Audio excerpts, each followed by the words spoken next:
Welcome to Austin Tech Connect, the official podcast of the Austin Technology Council. Presented to you by NetSpend.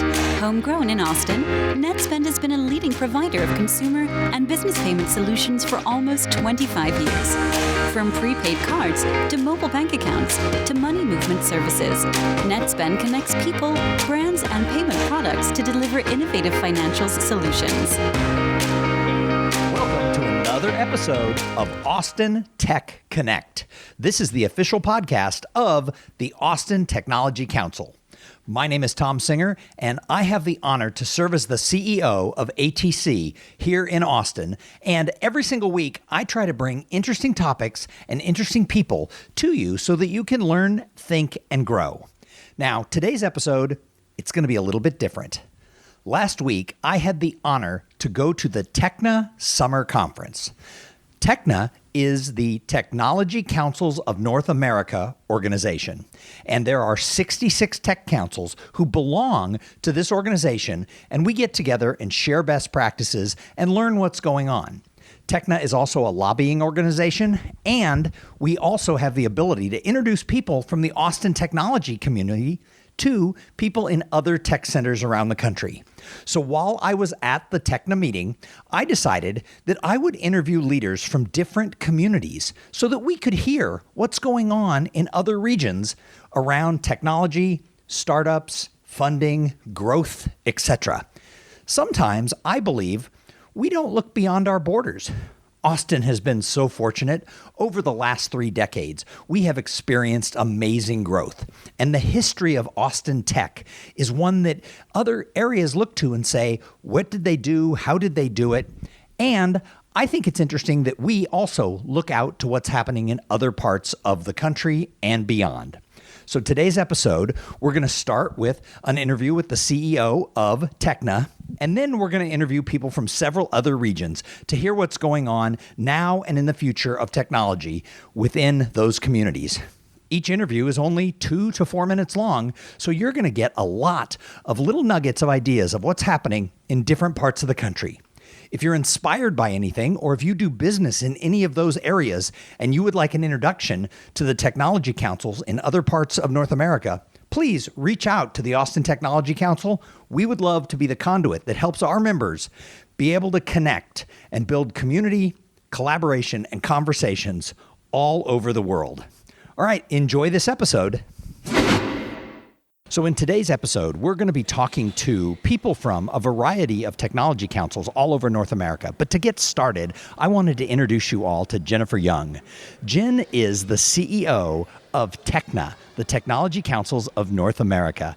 Jen, thanks for talking to us. Thanks, Tom. So the Austin Technology Council has been a member of TECNA for a long time. And since I've joined ATC a year ago, I've tried really hard to get involved with the organization because I think the best way to learn is through best practices. But why does TECNA exist and what is it all about? Thanks, Tom. TECNA is comprised of 66 technology trade associations that look just like ATC all over North America. So they're also in Canada. We have 17 members in Canada and over 50 plus in the United States, all of which do very similar things that the ATC does. And so TECNA exists to do 2 things. The first one we do is public policy and advocacy for the technology ecosystem. So we enable our member organizations to work through their members, the startup community, the innovators in the United States, because we want in Canada, we want North America to be the best place for a technology company to grow, thrive, hire lots of people, spend lots of money, and make North America the best place to do business.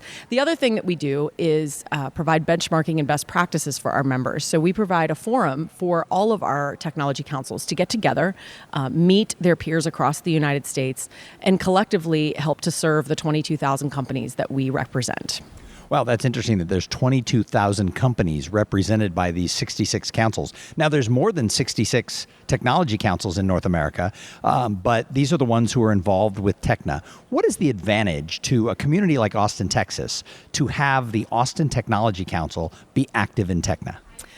That's a great question. One of the greatest ways that the ATC can be using TECNA is to broaden its network. So it's not just the ATC anymore. So let's say one of your member companies wants to meet someone from Garmin and is interested in getting to know the Garmin IT department or potentially sell to Garmin. Well, you can call our Kansas City member, and because Garmin is actually a member of their board of directors, and get an introduction and start the conversation. We have a lot of tech councils that work together on policy issues, or they bring coalitions of members to different cities to work on different issues together. And those members bring their member companies. So the networking multiplies. I don't know what the X factor of that is, but I'd guess it's a lot bigger than what you'd have just in your own community.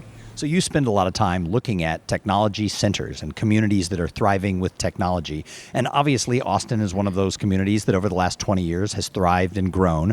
What do you think is the future of tech in the United States and Canada? I think the future is going to look really different than what it looks like today because of the element of remote work. And because every company is a tech company today. Every company hires tech workers. Every company has software systems and architecture needed and multiple different facets of that. Some of our largest tech companies in the United States are not traditional tech companies. They're financial institutions or they are universities. And so I think the future of tech is going to look different. I think it's going to be much, much bigger than we ever thought it would be. And I think there's a lot of potential for what organizations like the ATC can be doing for the tech community. Well, Jen, thanks for being part of the Austin Tech Connect podcast today. Thank you so much for having me. Hi, I'm Brian Kennedy, Vice President of Government Affairs for the Pittsburgh Technology Council.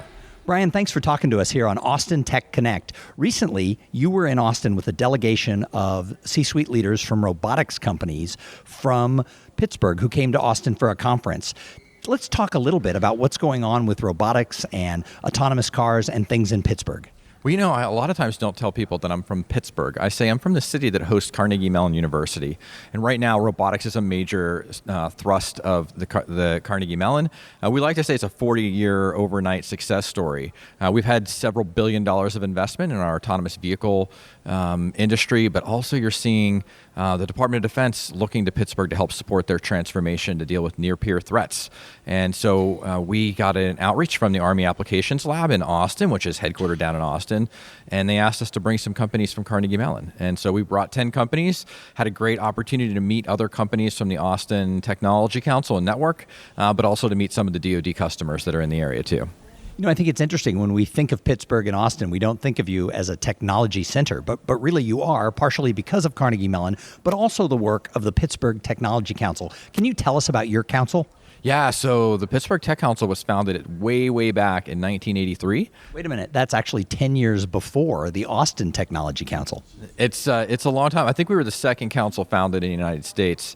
And it was 1983 was the year where people in Pittsburgh maybe realized that the steel industry was not going to come back. If you had lived in Pittsburgh and worked in the steel industry, you'd seen multiple layoffs that would sometimes last for 18 months at a really long, but everybody would eventually get hired back.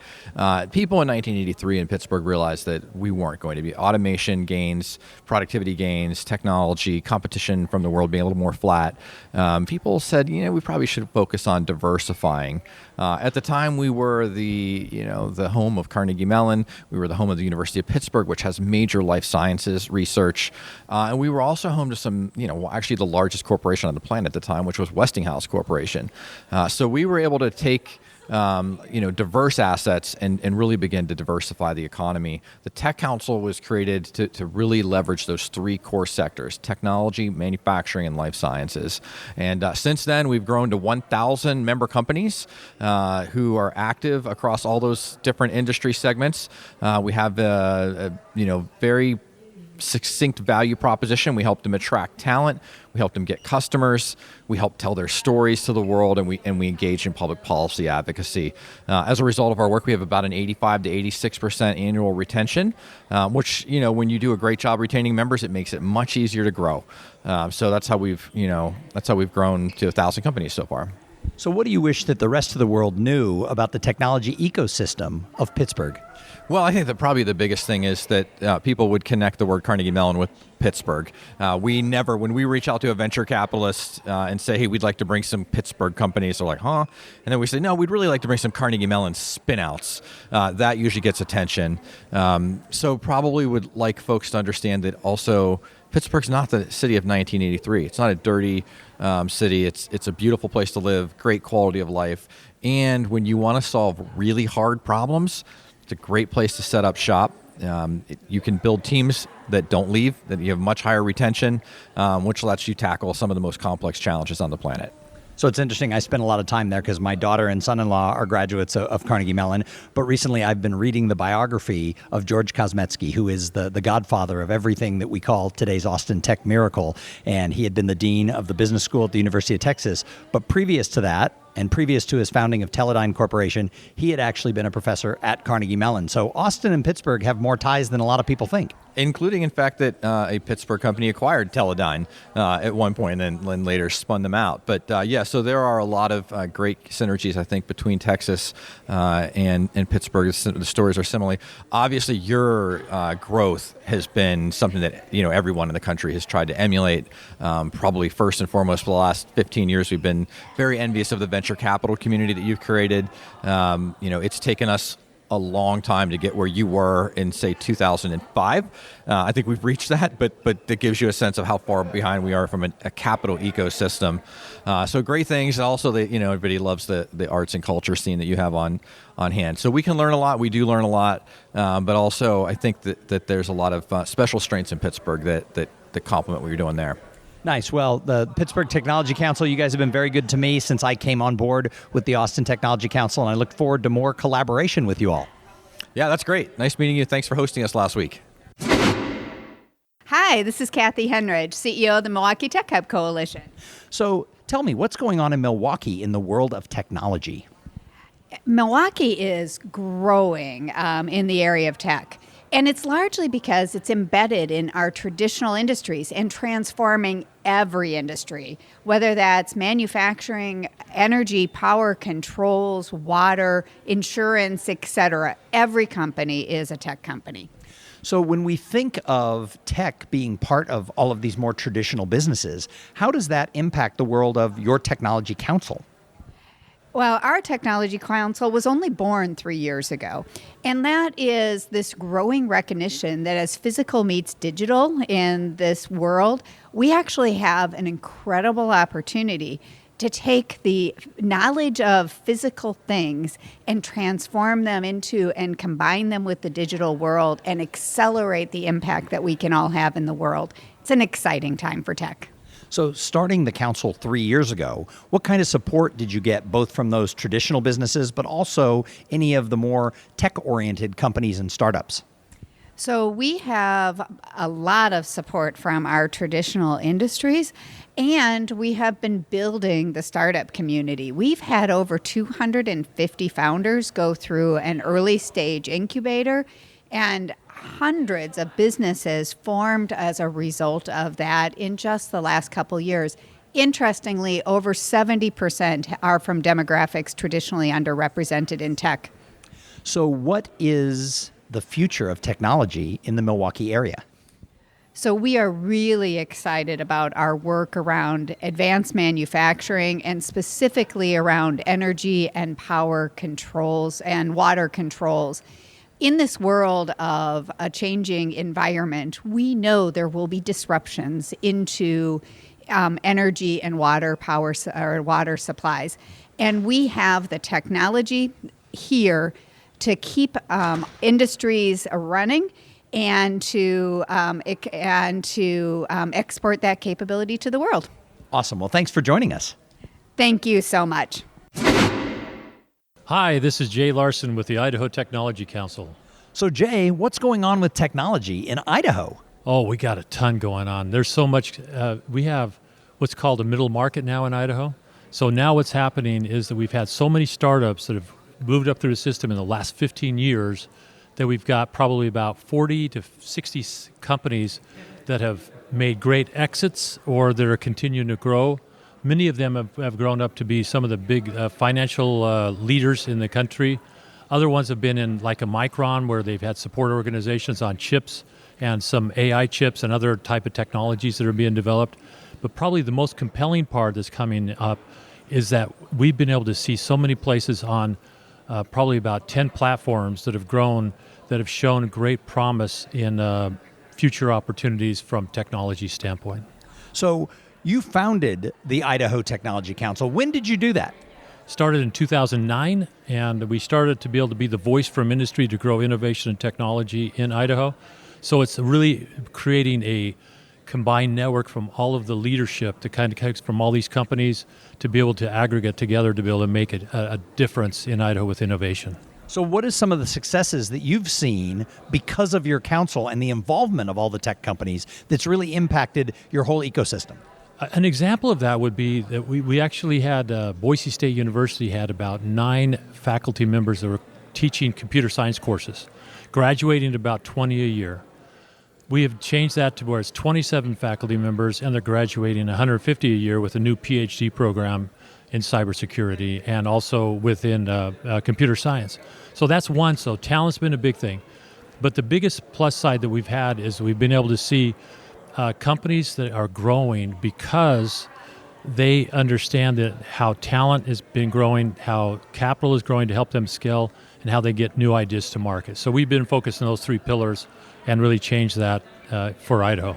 So what do you think is the future of technology for technology employers and for the growth of tech in your state? The future is really bright in our state, and the reason it is because Idaho is the fastest growing state in the union right now. And what's happened is we've had so many people move to Idaho that are very highly talented people. So we have great talent, and then we had a very entrepreneurial spirit, and it goes back for decades.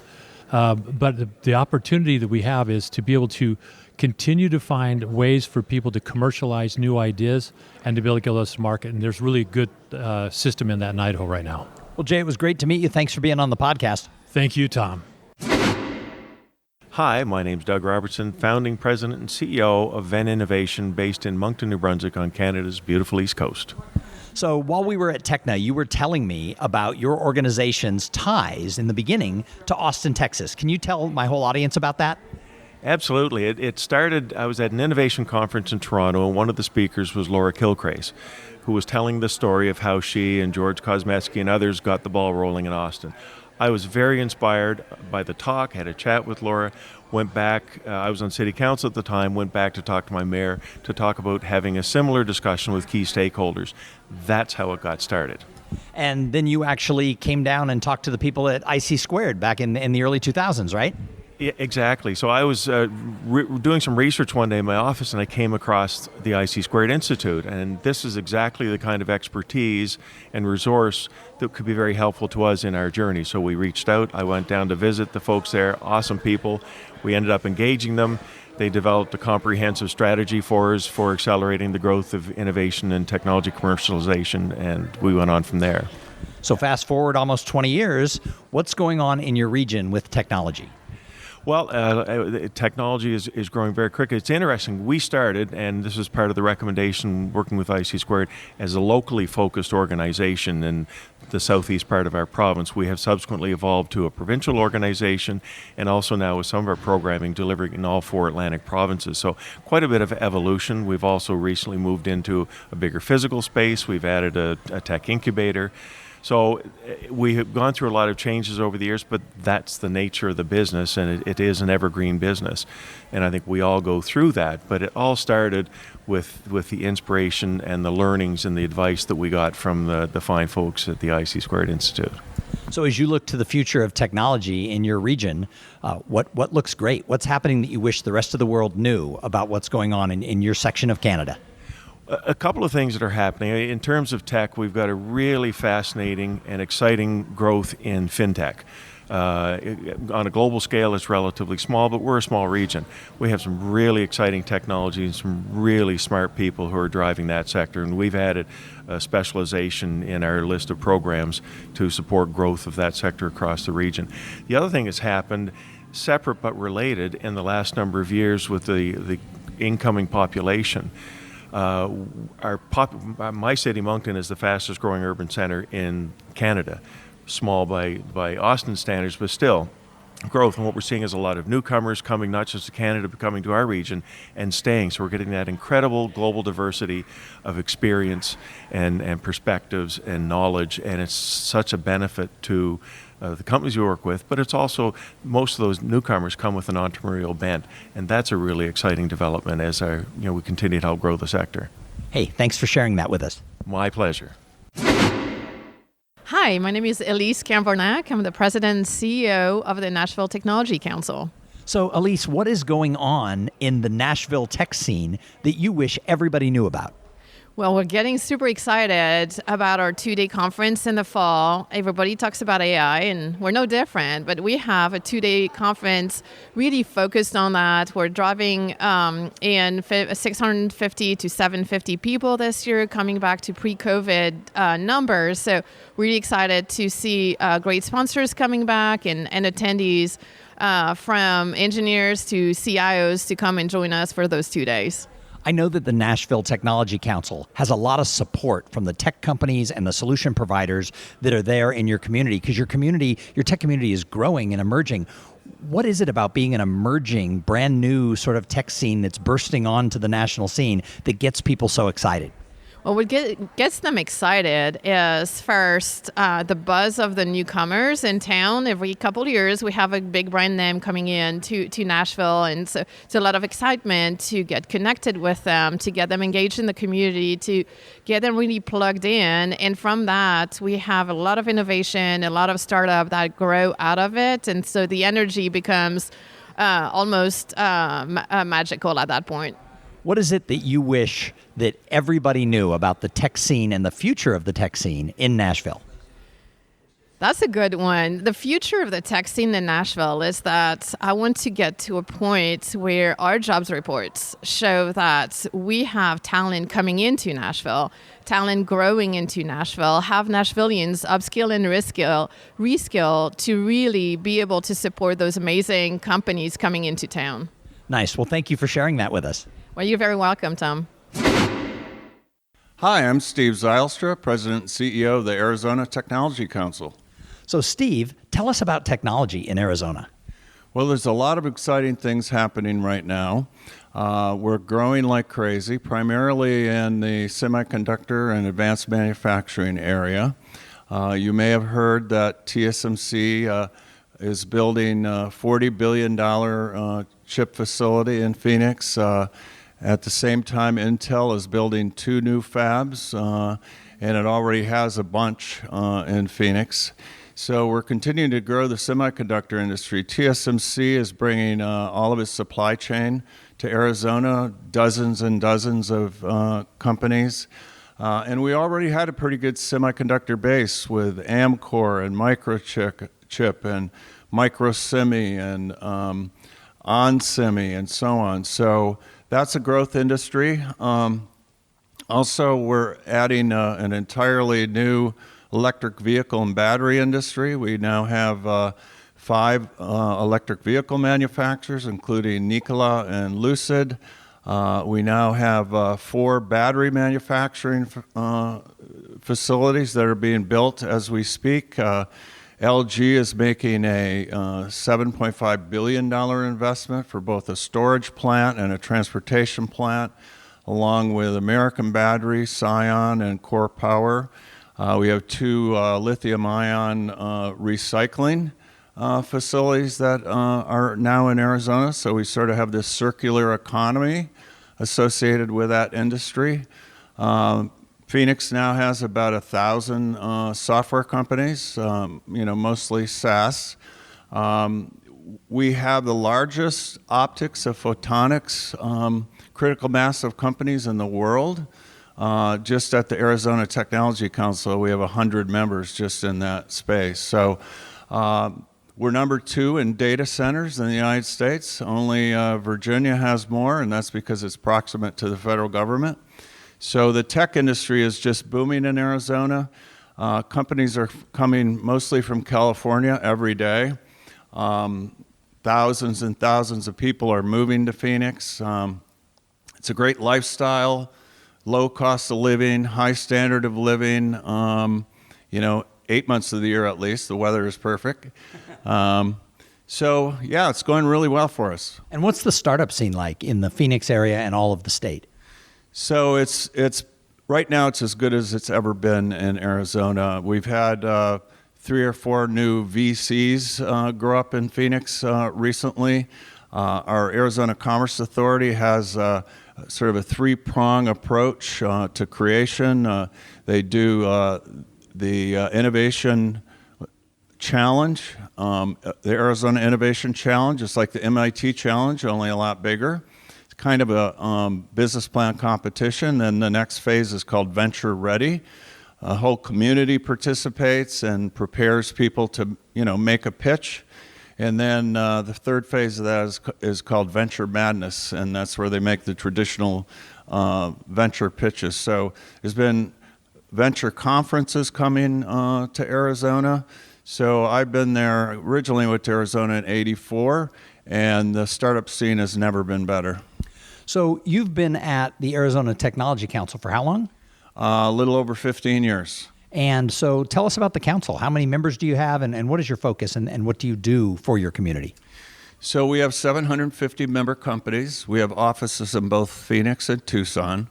All the brand names that you would recognize, like Google and Meta and Apple and Amazon and Microchip and PayPal and Raytheon, Boeing, Honeywell, Intel, TSMC are all members. But like all tech councils, about 80% of our members are less than 100 employees.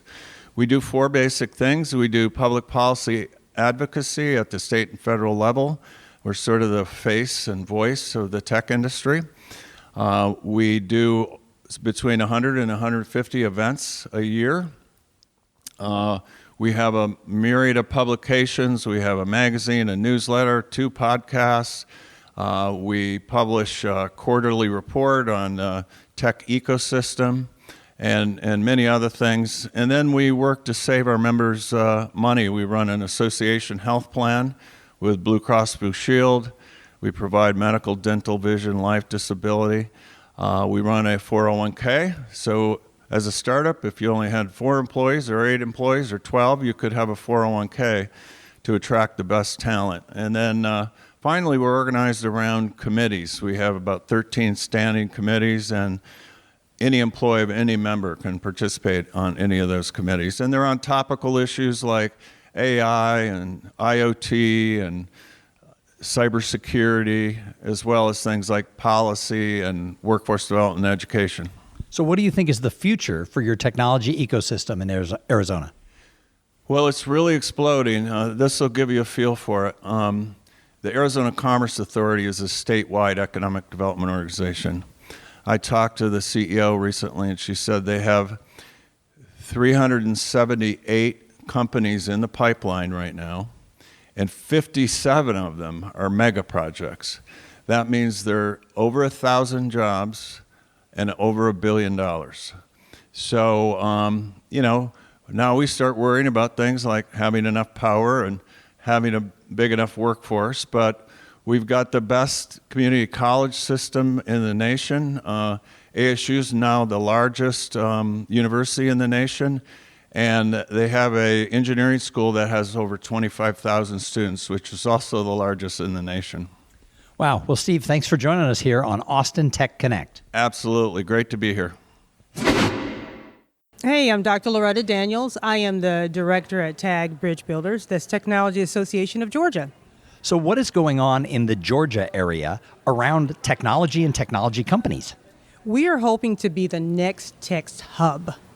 And so what we want to do is really bring the tech workforce into diversity, right? We want to make sure that it's inclusive and that these companies, these enterprises are realizing the value of a diverse tech workforce. Well, diversity is so important, and you're doing something very special in your job that you shared with me. Could you tell my audience all about what your role is in the special projects you're working on? Yes. Again, this is Tech Bridge Builders. And so what we're looking to do is we're looking to make sure that the Black Georgians are entering to the workforce. Right now, we're making sure that we create courses, that we collaborate with others, universities. Also, we're making sure that they advance into senior level positions, because it's one thing to come into the workforce on an entry level, but it's another thing to be advanced. And so what we're seeing is most of these individuals are coming in, they're at manager levels, but they're not moving to senior level roles. So we're creating a succession plan so it removes social bias and social capital and bias, right? So tell me, what are some of the things you're doing to remove that bias? Because that affects every tech hub, every community in the whole country. Right, it's an inclusive plan. So most plans are just based on, like I said, social capital. Let me identify someone that I like, that I really trust the way they work, and let's groom them to the next level. Well, this says here, everyone gets an opportunity to be into this plan, and it's a process of elimination. And we're also working with entrepreneurs, making sure they have access to capital, access to resources, so that they are successful. So you're so passionate about this. What do you think is the future for technology in Georgia, especially around diversity? The future is employers recognize that economy will move when they are inclusive, right? That we can make sure that Atlanta, that Georgia is recognizing the need that we have to look at other areas to include to fill in the tech gap. Awesome. Well, thank you for joining us. Thanks for having me. Hi, I'm Skip Newberry, President and CEO of the Technology Association of Oregon. So Skip, what's going on with the technology ecosystem in the state of Oregon? Well, we've got a lot of new startup activity, which is exciting to see. You want to see that. A lot of companies are trying to figure out the new normal as it relates to remote versus hybrid versus fully in-person work. And no one's got a great answer for that. Kind of balancing how do you maintain culture while at the same time performance and also be equitable, right? So how do you kind of adapt so that you can take the best of what was available in the remote world and kind of hire people wherever they may be located, and also do right by essentially a shared experience every day, kind of operating at the same company under the same logo or banner, as it were. So we'll see how it all shakes out. So beyond the startup world, who else is in Oregon, and what's some of the growth that you're seeing? So beyond the startup world, we have obviously Intel and Nike, and what's cool is to see a lot of the tech-enabled companies that wouldn't describe themselves as tech companies maybe 10 years ago are increasingly becoming more tech-like. And one of the shared sort of needs they have is around tech workforce, so that's an area we're definitely very actively involved. Apart from some of the larger companies, there's also a lot of cool stuff going on in advanced manufacturing, semiconductors, chips, and then also climate tech. So battery technology is one thing that's kind of on the rise in Oregon. So let's talk about the Tech Council there. So how big are you? How long have you been around? And what are you working on to help your area thrive? Sure. So we've been around in our current form since 2012. We had a predecessor organization that was started in 1989. And in terms of some of the stuff we're working on, we've got a leadership academy that we're going to be launching later this year into the first part of 2024 that we're really excited about. It's going to focus on everything but CEOs, so leaders across sales and customer experience and product and HR, et cetera. And then we're doing a lot of work around workforce. So we have a $200 million workforce initiative helping underrepresented folks who haven't necessarily gotten jobs in sectors like tech, manufacturing, and healthcare get the training and the access that they need, as well as the support to be able to access the training to get into those careers. So we're actively involved in that initiative for Oregon. And those are some of the things that we're looking forward to. So what do you think is the future of technology for Oregon? So I think the future is bright. We do have some economic headwinds around some of the macroeconomic picture with respect to our tax system, and that's another thing we're focused on. But apart from that, the things that made the tech sector thrive over the last 10 years continue to be true. We've got great infrastructure, great quality of life, great proximity to both Seattle and Silicon Valley to established tech hubs, and increasingly a lot of great innovation. And that's being recognized by investors and talent located all over the world who are increasingly wanting to work for Oregon-based companies. Skip, thanks for being on Austin Tech Connect. Thanks for having me. I hope that you enjoyed all of those little short interviews. You know, it was fascinating to me to hear what's going on in so many other communities and how they have pulled all of their leaders in technology, in government, in education, and in other areas of business together to be able to help grow their regions and look to the future. Thank you so much for listening to this podcast, and thank you for your support of the Austin Technology Council. Is your company a member of ATC? We would love to have you add your voice as we look to the future of Central Texas and as we create the Austin we want 10, 20, and 30 years into the future. Thanks for listening to the Austin Tech Connect podcast. Make sure your company is a member of the Austin Technology Council and add your voice to the future of our tech ecosystem in Central Texas.